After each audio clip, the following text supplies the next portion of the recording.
ចាជម្រាបសួរបងប្អូនអរគុណព្រះសម្រាប់ថ្ងៃថ្មីដែលយើងបានជួបគ្នានៅក្នុងសប្តាហ៍ថ្មីហើយថ្ងៃនេះដែរអ្នកគំនិតកិច្ចការថ្នាក់ទី5មួយតកតងជាមួយនឹងគណិតវិទ្យាគឺមេរៀនទី7វិធីបូកចំនួនតួសភាចាតោះអញ្ចឹងយើងមើលទាំងអស់គ្នាមុនរៀនចូលដល់ការបូកចំនួនតួសភាសូមបងប្អូនអរគុណមើលនិយមន័យរបស់វិធីបូកចំនួនតួសភាសិនតោះអញ្ចឹងដើម្បីបូកចំនួនតួសភានិងចំនួនតួសភាត្រូវអនុវត្តតាមជំហានខាងក្រោមអញ្ចឹងជំហានខាងក្រោមគឺមាន3ចាទេសូមកូនអានម្ដងមួយជាមួយនឹងអ្នកគ្រូចាទី1កូនត្រូវសរសេរ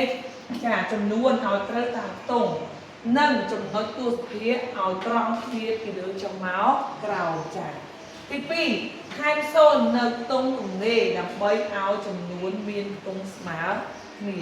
ចាទី3ធ្វើប្រមាណវិធីបូកតាមធម្មតារួចត្រូវចាំថាដាក់ចំណុចតួសភានៅចំ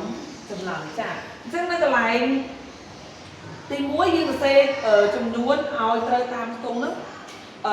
ហើយនឹងចំណុចតួសភាឲ្យ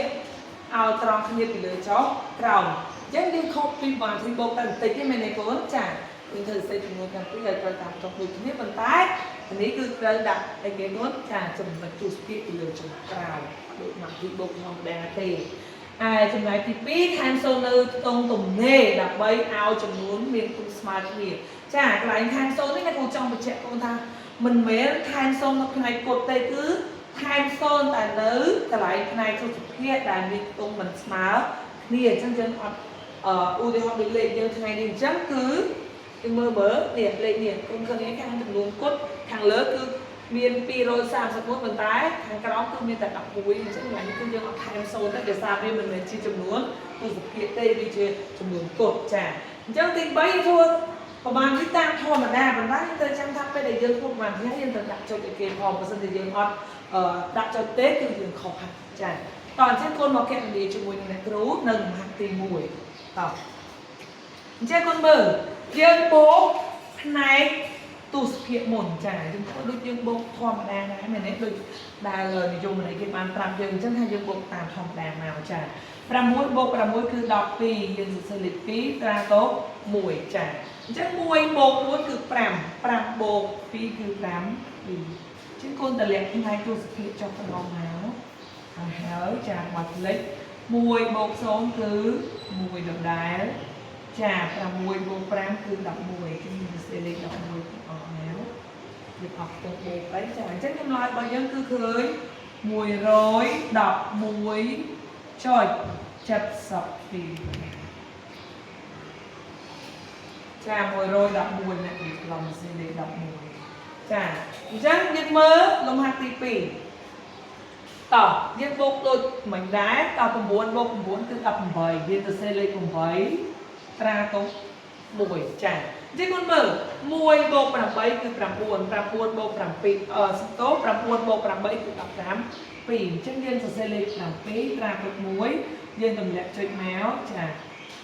ចុចមកគូយើងតិចចាអញ្ចឹងគុណមើល1បូក6គឺ7 7បូក0គឺ5 2ចា4បូក4គឺ5 3ចាអញ្ចឹងចម្លើយរបស់យើងគឺ87ចុចឲ្យ78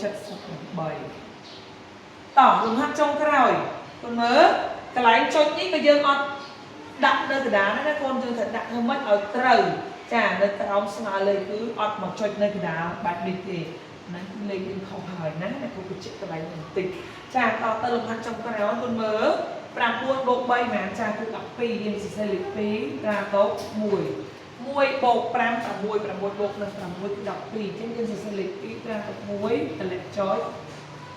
ចាយើងចុចប៉ុណ្ណឹងមកតោះ1បូក1 2 2បូក1 3ចា3បូក1គឺ4 2អត់មានអីបូកយើងតម្លាក់ចុះមកចាកន្លែងនេះគឺយើងអត់ថែម0ទេណាកូនតិចច្រឡំថាឃើញនិយមន័យគេប្រាប់ថាថែម0កូនចង់ថែម0ដែរគឺអត់ទេ